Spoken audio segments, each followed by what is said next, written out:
반갑습니다. 아티스트누입니다.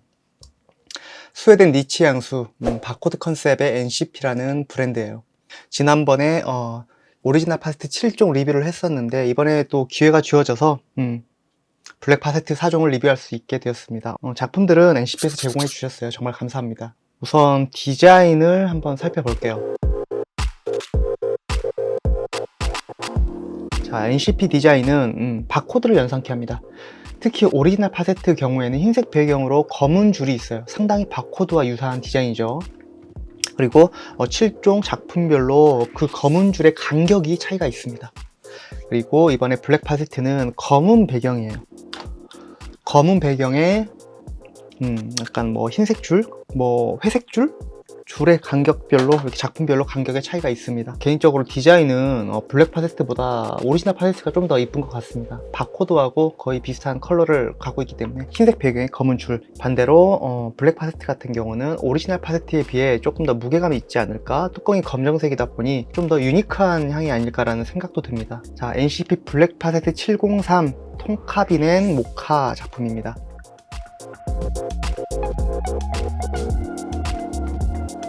톰카비넨 모카 같은 경우는 2020년 뷰티 어워드를 수상했어요. 향을 맡아보면 포근하고 달콤하고 뭔가 초콜릿 기반이 느껴집니다. 초콜릿 베이스, 굉장히 달콤한 스위티한 포근한 이런 느낌, 그런 느낌을 느껴줄 것 같은 작품이에요. 굉장히 제 스타일입니다.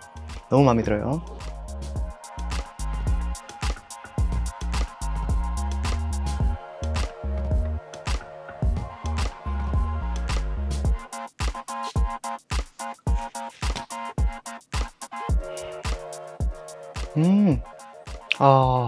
상당히 고급스러운 느낌을 가져다 줍니다. 탑노트에는 시트러스하고 라벤더 구성입니다. 미들노트에는 샌달우드 가죽향 그리고 커피향이 구성되어 있어요. 그리고 베이스 노트로는 톰카빈 카라멜 머스크 향으로 구성이 되어 있습니다. 자, 시향을 했을 때는 시트러스 라벤더 향은 잘 느껴지지 않습니다. 미세하게나마 들어있겠지만 주요 역할이 아니기 때문에 굉장히 미미해요.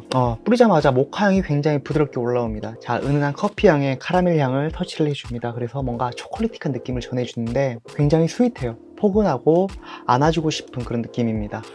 그리고 이제 가죽 레더의 향도 살짝 올라옵니다. 근데 얘가 시향을 했을 때는 레더 향이 살짝 올라오는데 착향했을 때는 레더 향이 그렇게 많이 느껴지지가 않더라고요. 톰카빈의 파우더리함 그리고 약간의 스파이시함, 은은한 크리미함에 더불어 머스크의 여리여리함이 상당히 매력적이고 너무 좋습니다.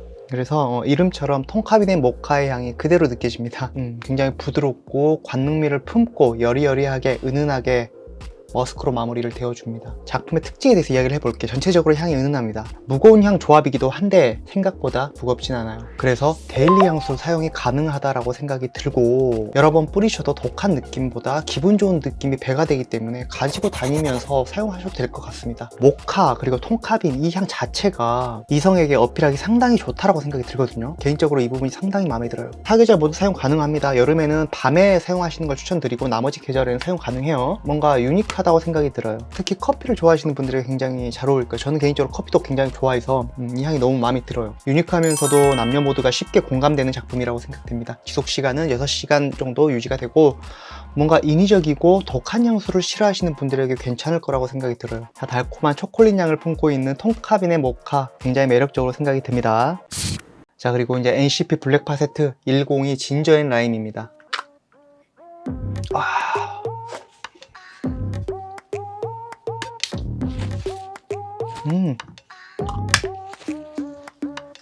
진저 라임은 이름처럼 생강향이 굉장히 차창에 알싸하게 느껴집니다. 근데 이게 뭔가 시트러스함을 품고 올라오기 때문에 시원 상큼 알싸함, 시원 상큼 알싸함에 굉장히 고급스럽게 느껴지거든요. 시트러스는 자몽향 그리고 생강의 알싸함. 탑노트에 구성되어 있는 그 꼬냑의 향은 잘 모르겠습니다. 자, 그리고 차창에 자몽향이 조금씩 사라질 무렵 생강향도 굉장히 부드럽게 바뀌어요. 굉장히 부드러워집니다. 이때 이제 함께 느껴지는 게 있는데 그게 아마 꼬냑인가 싶기도 합니다. 솔직히 잘 모르겠어요. 꼬냑인지 뭔지는 잘 모르겠는데 물론 꼬냑의 역할은 하고 있겠죠. 자, 미들노트의 블랙 커런트 그리고 고수의 향까지 올라와요. 코리안더라고 하는데 고수의 향이 굉장히 말로 표현할 수가 없는 야리꼬리한 느낌이 좀 있거든요. 네, 근데 그게 강하지가 않기 때문에 거북스럽지는 않을 겁니다. 블랙커런트 향도 상당히 은은합니다. 주력적인 생강 그리고 자몽, 라임이라고 하는데 자몽의 느낌이에요. 생강향과 자몽, 그 시원함을 품고 미들, 베이스까지 유지가 돼요. 되게 신기한 게 뭐냐면 미들 노트에도 시원함은 있고 베이스 노트로 가서도 시원함은 존재를 합니다. 그래서 생강과 자몽이 이 작품의 주요 역할을 하고 있는 것 같아요. 그리고 생강과 자몽이 꽤 오래 유지가 됐으면 하는 싶은 그런 좀 아쉬움이 좀 있긴 하지만 시원한 생강의 그 여운이 베이스까지 끌고 갑니다. 굉장히 매력적이죠. 시원한 느낌도 베이스까지 끌고 가요. 진저라임은 생강과 자몽이 다 했다. 그리고 머스크, 샌달우드로 잔향에 굉장히 은은하게 해주는데 첫향이 워낙 어텐션이 잘 된지라 베이스 노트는 조금 더 미세하게 은은하게 느껴질 수 있습니다. 전체적으로 향이 투명한 느낌을 갖고 있습니다. 뭔가 얼음과 레몬티, 레모네이드 이런 것들이 생각날 정도니까 뭐 시원하게 생각을 해주시면 될 것 같고, 그렇다 보니까 여름에 굉장히 잘 어울리죠. 그리고 봄, 여름 다 사용하셔도 괜찮다라고 생각이 듭니다. 생강 자체가 뭔가 몸의 냄새를 조금 제거를 해준다고 해야 되나요? 약간 그런 느낌을 조금 받았거든요. 그래서 무더운 여름 해가 쨍쨍한 날에도 작품을 사용하시는데 추천드립니다. 남녀노소 사용할 수 있는 매력적인 작품이라고 생각합니다. 굉장히 고급스러워요. 그 생강향이 말씀드렸다시피 굉장히 후덥지근한 날씨에도 사용할 수 있을 것 같아요. 지속시간은 약 4시간 이상, 뭐 5시간, 6시간 정도 가는 것 같아요. 개인적으로 한 2-3번 뿌리시는 걸 추천드립니다. 생강이 주제로 작품이 만들어졌어요. 마냥 생강이 아닌 생강을 고급스럽게 풀어낸 작품이기 때문에 공감과 유니크 이런 장점이 있습니다. 진저라임은 나이에 맞게 특화된 그런 향이 아니에요. 그래서 뭐 20대부터 30대, 40대 전 연령 다 사용하셔도 괜찮아요. 특히 부모님들 선물로 굉장히 좋을 것 같아요. 생강 자체가 부모님들이 공감하기도 굉장히 좋고 신기하게 생각할 수 있거든요. 굉장히 마음에 드실 거라고 생각이 듭니다. 그리고 데일리 향수로도 좋을 만큼 손이 자주 갈 것 같아요. 진저라임 생강이라고 생각을 하면은 생강 향수 조금 이상할 것 같은데 라고 느끼실 수 있습니다. 근데 실질적으로 향을 뿌려보시면 굉장히 고급스러워요. 아, 생강을 주제로 이렇게 고급스럽게 작품을 풀어낼 수 있구나 라는 게 느껴집니다. 그리고 개인적으로 손이 자주 갈 것 같아요. 자, 이렇게 진저 앤 라임 정리를 하겠습니다. 자, 그리고 NCP 블랙파스트 70이 머스크 엠버입니다. 머스크 앤 엠버. 자, 머스크 향을 좋아하시는 분들은 굉장히 좋아하실 것 같아요. 머스크의 종류가 굉장히 많죠, 작품들이. 근데 가장 머스크 향에 가까운 작품이라고 말씀드릴 수 있어요. 간단하게 말씀드리자면 시간이 지날수록 포근해지고 따뜻해지는 느낌이 매력적인 작품. 살림새를 원한다면 추천드립니다.